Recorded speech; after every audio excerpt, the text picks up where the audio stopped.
smoke, screaming. 10,000 men tearing each other apart across a field that smells like iron and fire. And at the center of it, a general on horseback, perfectly still, giving orders with absolute precision. You move closer, and something stops you cold. He has no eyes. Just scarred, empty sockets where they used to be. His enemies took them. Deliberately, surgically. Because they believed a general who cannot see is a general who cannot fight. For the next 20 years, John of Nikiu commanded armies across 3 continents, won every single campaign he ran, and became the most feared military mind in the Byzantine Empire. They blinded him to end his career. It didn't work. Late 7th century. The Byzantine Empire is hemorrhaging territory on every border. Umayyad pressure from the south, Slavic raids from the north, internal political rot in the capital. In that environment, a genuinely brilliant general doesn't just become powerful, he becomes dangerous. John of Nikiu was both. His enemies had a problem. Kill him, and you make a martyr. Martyrs get statues. Martyrs inspire rebellions. So they chose something they considered far worse than death. They chose to make him useless. They had him blinded. A calculated political weapon. Precise and cold.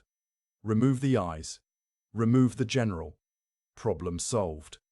Except it wasn't. Think about the logic from their side. It's almost elegant. A battlefield commander who cannot see the battlefield is like a navigator who cannot read the stars. Obvious. Inarguable. Finished. They went home satisfied. And here's the dark irony. They had just made the single worst strategic miscalculation of their lives. So he's blind, politically disgraced, and everyone assumes his career is over. Here's what happened instead. And it starts with a question nobody thought to ask. What actually makes a great general? Because the answer turns out to be almost entirely unrelated to what his enemies thought they had just taken from him. Great generals don't win battles by seeing. They win by thinking. What does a battlefield commander actually do? He reads intelligence reports. He interprets terrain from maps and memory. He models how an enemy commander will panic under pressure. He manages the psychology of 10,000 scared men. None of that requires eyes. Think of a chess grandmaster. They don't need to physically touch the pieces. The entire game happens in their head. 20 moves deep. Every branch mapped. Every response pre-calculated. By the time an opponent makes a move, the grandmaster already knows what it means. John of Nikiu had spent 30 years uploading the complete manual of Byzantine warfare into exactly that kind of memory. He knew troop formations the way a musician knows chord progressions, not consciously, just structurally in his bones. He knew how long a cavalry unit takes to pivot on wet ground. He knew the precise moment when a defensive line starts to psychologically crack before it physically breaks. Blindness couldn't touch any of that, but knowing warfare in theory and commanding a live army when you can't see anything in front of you are 2 completely different problems. How did he physically manage it? He built a system. He had to. He selected a tight network of trusted officers, not chosen for rank, chosen for precision. Their entire job was to be his eyes. He designed a standardized reporting language his officers used exclusively, distances in exact paces, enemy formations in specific numerical codes, movement direction reduced to clock positions. No poetry, no approximation, just data. One officer leaning close, lips moving in crisp short bursts, a single nod from John. Already processing. Already ahead. He memorized topographic profiles of every region where he might campaign. River depths, slope gradients, seasonal mud patterns, choke points. He built a 3-dimensional map of the known world entirely inside his mind and kept it updated through constant intelligence reports from a network that never stopped feeding him information. And then there was the psychological dimension. His troops didn't look at him and see a disabled man. They saw a general so dangerous that his enemies had to permanently disfigure him just to slow him down. That reframe is enormous. That's not a weakness on a horse. That's a legend in the flesh. A morale weapon. Completely free. His own officers were skeptical, some not hiding it well. And the enemy commanders? They had specifically chosen this moment to strike. They knew he was blind. They assumed what everyone assumes, that this would be easy. One clean engagement against a man who can't see the field. An execution dressed up as a battle. Picture what they saw across the field. John, motionless on horseback, apparently doing nothing while chaos erupted around him. Officers leaning in to whisper. A slight nod. A quiet order. That's it. No dramatic gestures. No visible urgency. The enemy expected a confused, hesitant shadow of the general they once feared. What they got was something worse. A man with nothing left to lose and 30 years of pattern recognition driving every decision. His intelligence relay fed him positions in real time. He processed it. He responded. His flanking movement hit 12 minutes before the enemy even understood they were being flanked. The battle wasn't even close. One victory can be luck. His enemies dismissed it exactly that way.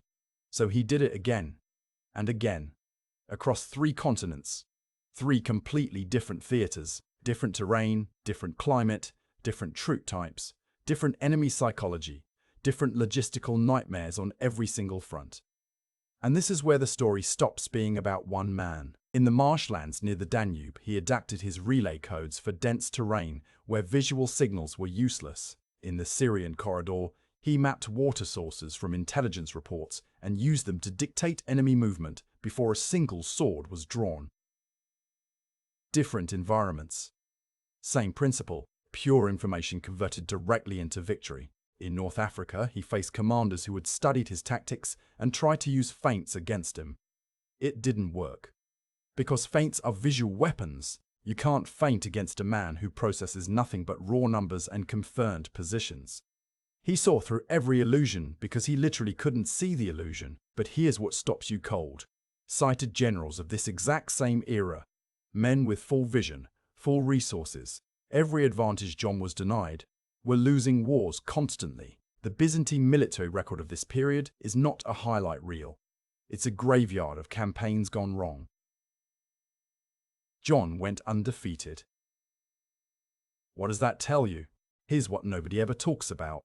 The reason John kept winning wasn't just skill or memory or willpower. There was one specific cognitive advantage his blindness accidentally gave him.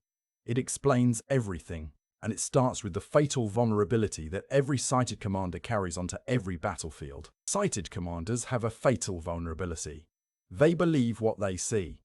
And ancient warfare was almost entirely built around exploiting that. A cavalry charge of 400 men looks like 2,000 when the dust is right and the sun is behind them. A retreating line looks like a rout when it's actually a trap. Visual shock tactics were the oldest playbook in military history. John processed none of that noise. Zero. His intelligence network reported numbers and positions, confirmed, coded, standardized. Not impressions. Not panicked estimates from a terrified messenger.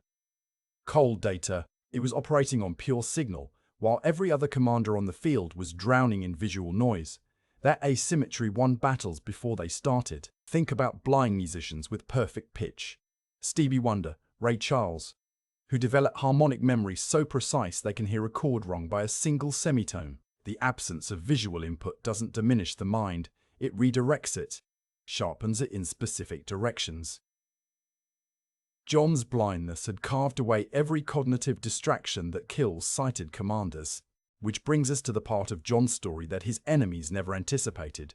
The reason he ultimately became more dangerous blind than he had ever been with full sight. Picture the men who ordered the blinding, watching the reports come in.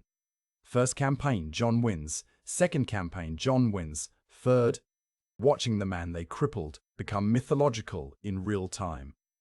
That dawning horror. The slow understanding that they had tried to destroy him, and instead forged him into something they couldn't touch. That is its own kind of justice. All 3 officials cycle through the same sequence: confusion, disbelief, dawning horror. The oil lamp between them seems to shrink. His reputation started arriving at battlefields before he did. Enemy commanders began negotiating, retreating, choosing not to fight a blind general because the blind general kept winning. Battles won without engagement. That's the highest form of military efficiency, built entirely on the foundation of surviving what was meant to kill his career. The relay intelligence system he built in the dark didn't die with him. Byzantine military doctrine quietly absorbed it, standardized battlefield reporting, coded position language, the architecture of informed command under chaos. It influenced how Byzantine armies were run for generations. He reshaped an empire's military culture from inside a permanent darkness. The men who ordered his blinding died in obscurity. Their names are footnotes, if that. John of Nikiu died as the most celebrated military mind of his era. The cruelest retirement plan in history produced exactly the opposite of its intended result. And now we arrive at the only question worth asking. His enemies believed they understood warfare. That victory belongs to those who can see the battlefield. John proved them wrong completely. Warfare at its highest level doesn't happen on the field. It happens inside the mind. The battlefield is just where a decision already made plays out. They didn't blind a general. They accidentally removed the one thing that had been slowing him down.